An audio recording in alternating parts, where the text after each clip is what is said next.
وعلى رسول الله وعلى آله وصحبه ومن والاه اللهم صل على نور الأنوار وسر الأسرار وتربية الأغيار ومفتاح باب اليسار سيدنا محمد المختار وعلى آله وصحبه وحسن الأخلاق الأخيار على نعمه وأفضاله.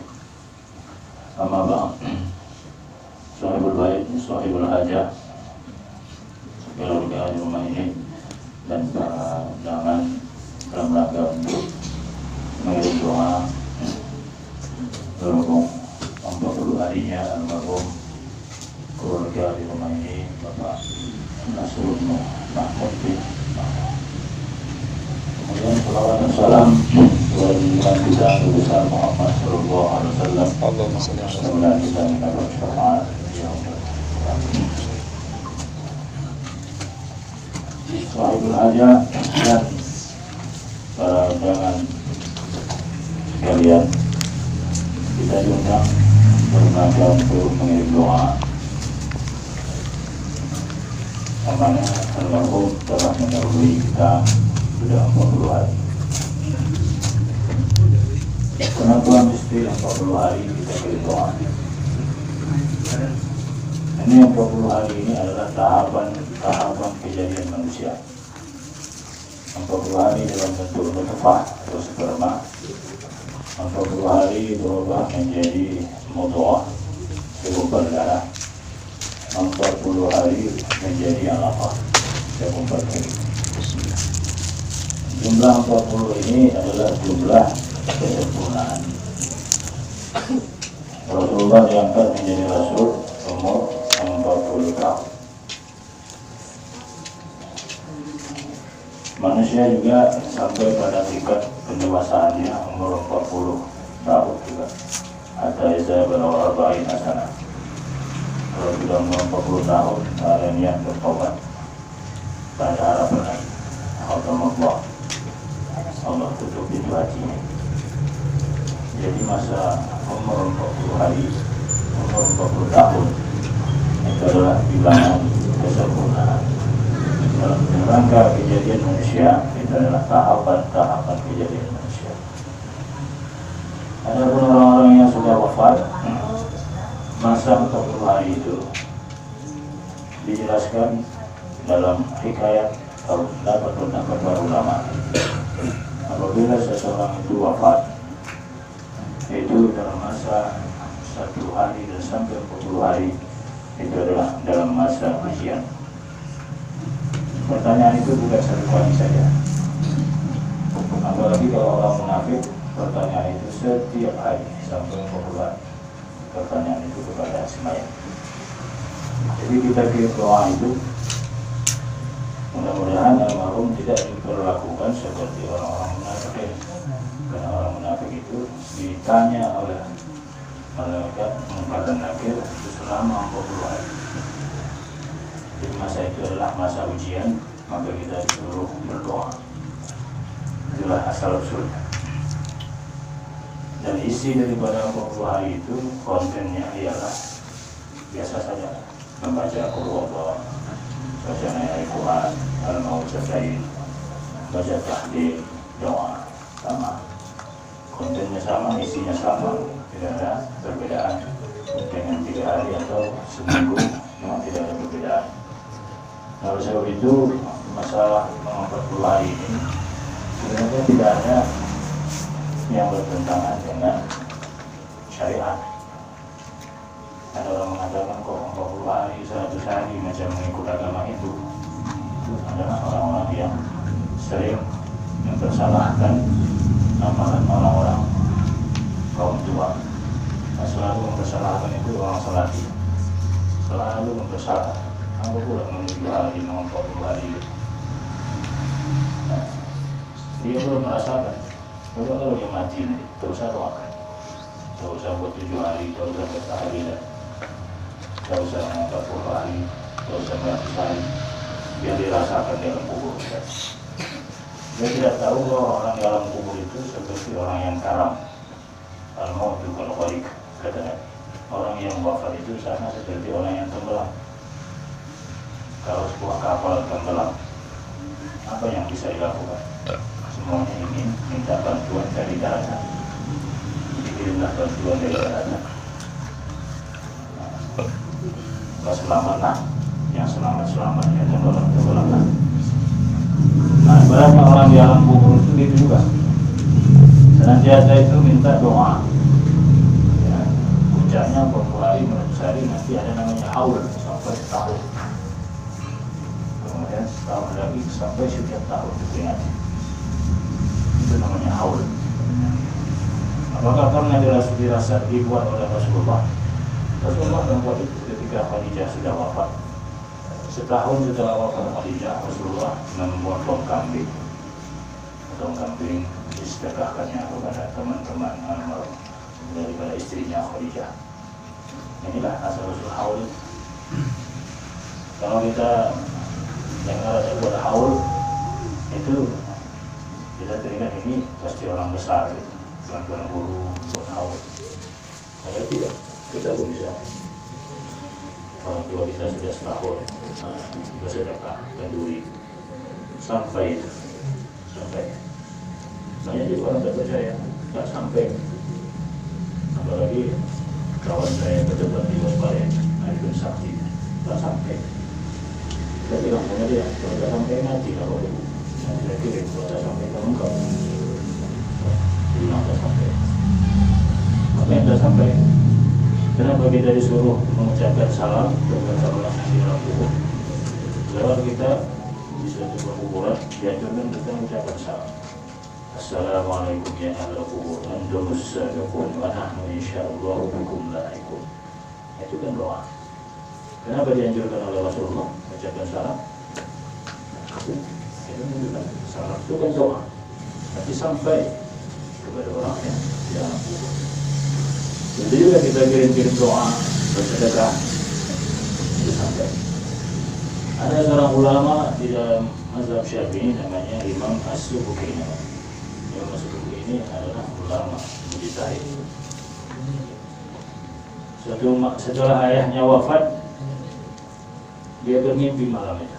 Bermimpi dia malam itu orang yang di alam kubur itu semuanya duduk di hadapannya banyak hidangan makanan. Hanya ayahnya sendiri yang tak ada hidangan makanan. Yang lain itu ada yang makanan yang melimpah ruah. Yang ayahnya tak ada. 2 malam sampai 3 malam berturut-turut dan mimpi dia macam itu.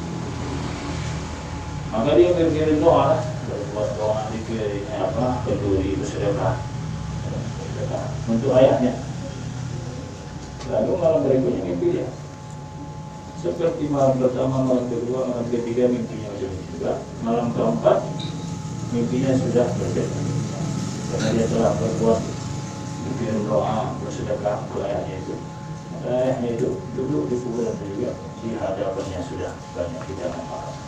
Nah ini para ulama dan mimpi dalam masjid. Jadi apa yang kita hadiahkan berupa makanan itu sampai kepada orang yang sudah wafat. Jadi hubungan kita sama orang wafat ini yang tidak bisa hanya hubungan fisik saja. Bersalaman tak bisa, apalagi menjenguk dia di rumah tak bisa, berseloroh tak bisa. Tapi kalau hubungan rohani masih ada. Kita doakan, kita ucapkan salam, itu masih ada hubungan rohani. Hubungan jasmani memang ada. Tapi hubungan rohani masih ada. Kita ucapkan salam, kita doakan, kita buatkan korbannya,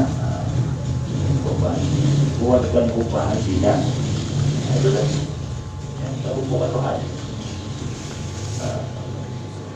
Jadi inilah selalu dipertanyakan orang. Takut itu tak sampai itu. Nah, ini orang tak mengaji. Coba dia baca kitab. Ulama-ulama itu membuat. Kalau Rasulullah itu setiap tahun dia buat haul untuk Khadijah. Setiap tahun dia berziarah ke makam kuburan para syuhada Allah. Dia lihat, dia datang ke sana. Itulah dalilnya. Orang yang di alam kubur itu juga walaupun biasanya tak bisa beramal, tapi rohaninya masih aktif menerima amal ibadahnya. Orang kirim salam, orang bersedekah, diterimanya dapat. Cuman jasadnya tak bisa beramal lagi. Tapi kalau rohaninya beramal. Makanya Rasulullah SAW ketika dia Isra dan Mi'raj, nampaknya Nabi Musa sedang sholat di kuburan. Lalu Nabi Musa sudah wafat. Nampaknya Nabi Musa sedang sholat di atas kuburan. Berarti apa? Berarti rohaninya masih beramal. Hanya jasadnya tidak bisa beramal lagi. Karena rohani kita ini kekal, roh kita ini kekal. Walaupun jasad kita ini sudah menjadi tulang belulang, kalau dikuburkan kita itu semua jasad kita hancur. Kecuali yang tidak hancur tulang ekor, itu tidak ada. Tulang ekor itu kekal. Dari tulang ekor inilah nanti akan dihidupkan lagi manusia itu ketika hari berbangkit. Tulang ekor itu dirasa ekor itu ada. Nah, ada tulang ekor itu tidak hancur. Nah, disitulah nanti itu sudah kembali supaya dia semua jasad-jasad yang terkumpul lagi. Mayyuhillallah mawahirami. Kata orang kafir bertanya kepada Nabi, siapa yang menghidupkan tulang belulang yang sudah hancur itu? Qulubihil ladina syara'a awal amrah. Katakan Allah menghidupkannya kembali sepertinya sama. Jadi orang-orang yang sudah wafat itu, walaupun hubungan jasmani kita tak ada, hubungan rohani ada. Dimanapun dia berada. Walaupun dia kuburnya di Mekah sana, kita di sini. Kuburnya itu di kampung sana, tapi rohaninya itu masih ada hubungan sama itu. Bahkan setiap hari Jumat, orang-orang yang sudah wafat itu menanti siapa saudara-saudaranya, anak-anaknya yang mengunjungi dia setiap hari Jumat. Kalau kita ziarah ke kuburan kan sekali setahun. Mau puasa barulah kita jalan. Padahal setiap hari Jumat, ya, orang-orang yang dalam kubur itu menunggu siapa yang datang mengunjungi saya, siapa yang membacakan doa, baca yasin, baca apa. Setiap hari Jumat. Nah, makanya hari Jumat sudah kita ziarah. Tadi saya kita ziarah, bila kita kirim selepas sholat kirimkan Al-Fatihah untuk ayah kita. Untuk saudara kita, untuk suami kita kirimkan sebagai Al-Fatihah. Itulah untuk menjadi menambah rahmat bagi kita. Jadi orang-orang dalam kubur itu sebenarnya kalau orang-orang yang sudah tembus pandang seperti wali-wali Allah itu bisa berdialog, bisa ngomong. Nah, kita ini karena dibalut hati kita dengan dosa, tak mungkin tidak bisa kita ngomong. Umar bin Khattab bicara dia sama orang yang sudah mati. Apa kata Umar bin Khattab, wahai penduduk Baqi'. Nah, apa yang kalian dapat? Baqi' itu kuburan yang tua di Madinah. Sebelum Nabi pindah ke Madinah, kuburan itu sudah ada di sana. Kuburan zaman jahiliyah. Orang Yahudi itu banyak berkubur. Jadi kata Umar bin Khattab, wahai penduduk Baqi', wahai ahlul Baqi', apa yang kalian dapat dalam kubur di sana? Langsung jawab orang dalam kubur, wahai Umar, rumah kami yang kami tinggalkan sudah ditempati oleh orang lain. Harta kami yang kami tinggalkan sudah dibagi-bagi oleh ahli waris. Bahkan ada yang mengatakan istri kami yang kami tinggalkan sudah nikah dengan orang lain. Jadi apa dapat kalian? Kata Umar, yang dapat kami adalah yang kami sedekahkan dulu pada masa hidup kami, itulah dapat kami sekarang. Yang pernah kami berbuat beramal, itulah yang ditinggalkan sekarang. Itulah yang menemani kami semua. Doa-doa yang dikirim oleh keluarga, itulah yang dapat kepada kami sekarang. Termasuk anak yang soleh, termasuk juga sedekah jariyah, sedekah yang mengalir pahala, termasuk juga ilmu yang bermanfaat. Itu mengalir. Jadi kalau kita mati, walaupun jasad kita ini sudah menjadi hancur lebur, tapi roh kita masih. Roh kita ini panjang umurnya, ya. Rohnya kekal. Jadi sama-sama Tuhan kan kekal. Iya, sama-sama kekal. Cuma bedanya roh ini ada permulaan. Dari tidak ada menjadi ada. Kalau Allah tidak ada permulaan, berarti Allah itu ada. Tidak dia ada, bukan diawali dengan tidak ada. Nah, roh ini dia ada, diawali dengan tidak ada. Dulu roh tak ada, lalu diadakan. Nah, ada seorang sahabat berdialog sama seorang sahabat ini selalu membuat Rasulullah tertawa. Namanya Nu'man. Ya, selalu membuat Rasulullah tertawa. Sampai mati Rasulullah, sampai wafat dia pun Rasulullah bisa tertawa. Walaupun si Nu'man ini wafat dia, sahabat-sahabat yang mengantarnya dia sudah pulang semua. Tinggal Rasulullah di atas kuburan. Nah, katanya sahabat Rasulullah, kenapa engkau tidak pulang? Saya mau mendengar apa jawaban si Nu'man ketika ditanya oleh Munkar dan Nakir. Datanglah Munkar dan Nakir, ditanya kepada Nu'man, Marrabuka, dengan suara yang kuat. Marrabuka, Allahu Akbar. Lalu ditanya, Waman Nabiyuka, apa kata Nu'man? Jangan kuat-kuat, di atas saya ada Nabi.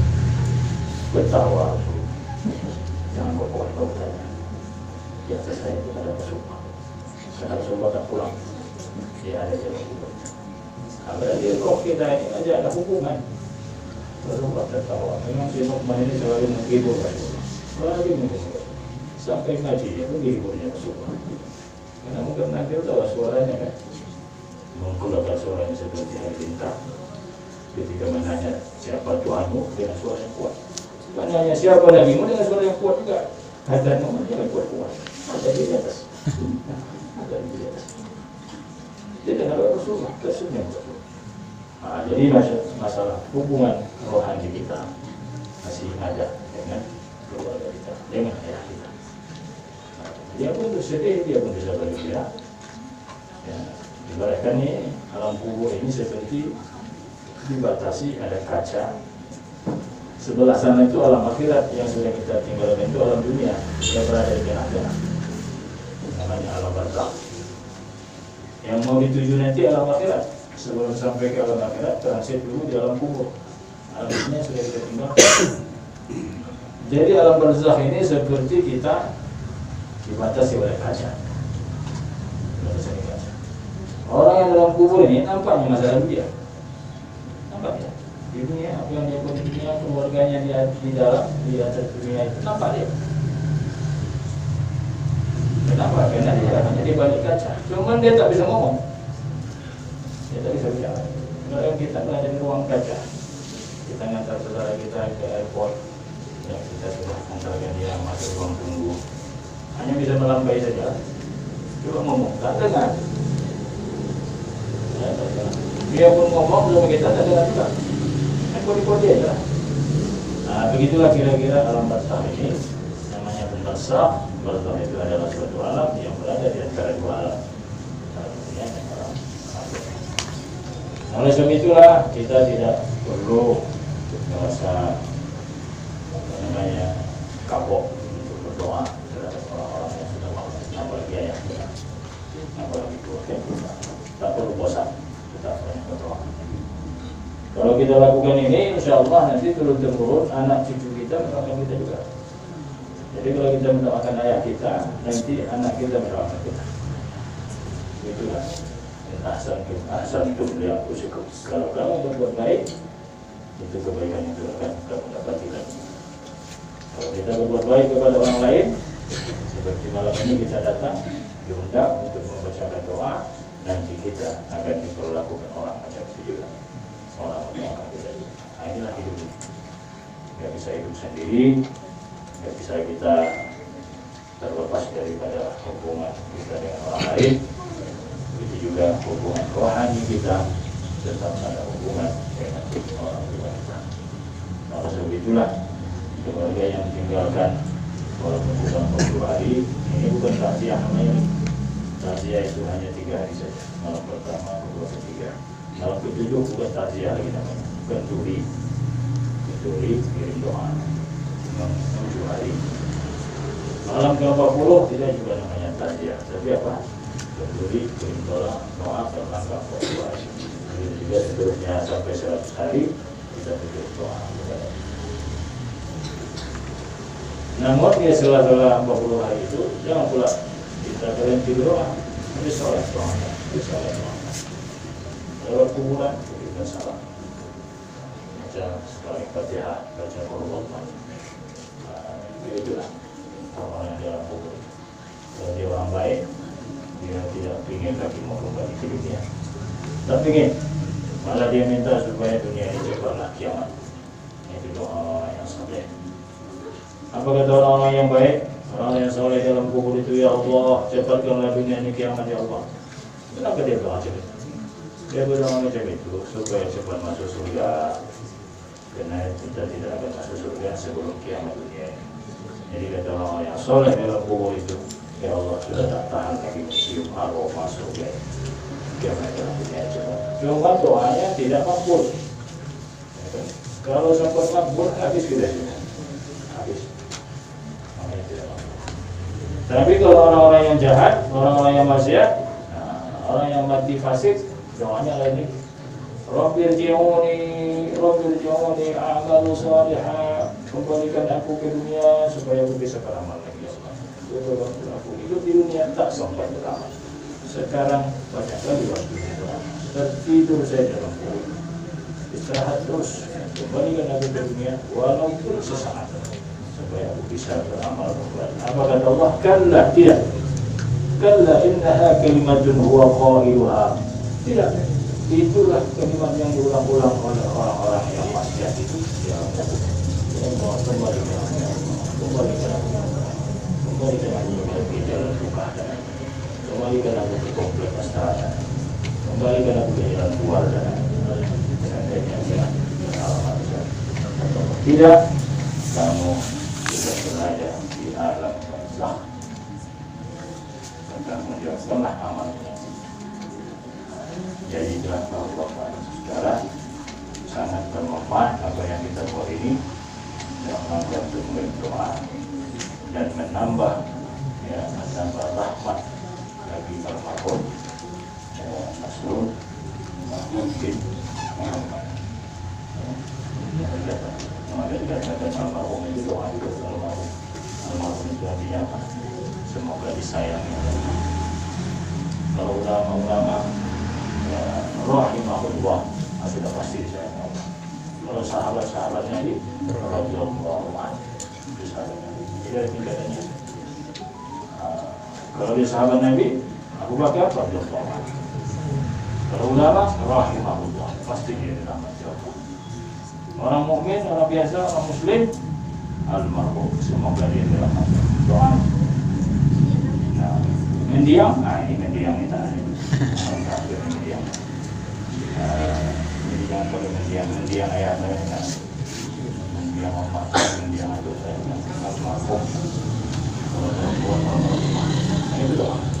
Allah yarham ayah saya, Allah yarham ibu saya. Ini banyak orang yang kata mendiang ayah saya. Itu doa kafir, atau doa orang yang jahat, orang yang maksiat. Mendiang.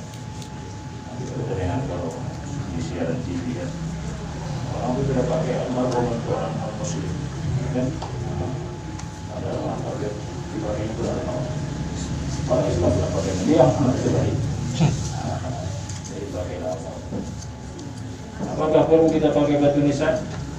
Ya itu kan batu nisan bagi kenal almarhum sekolah itu tanda. Rasulullah pernah meletakkan batu besar di atas kuburan Utsman bin Maz'un namanya. Ditanya oleh sahabat, ya Rasulullah, untuk apa batu besar ini diletakkan di atas kuburan Utsman bin Maz'un? Apa kata Nabi? Supaya saya tahu ini adalah saudara sesusuan saya. Namanya Utsman bin Maz'un, saudara sesusuan Nabi. Kalau tak ada tandanya saya tak tahu. Nah, itulah asal-usul batu nisan.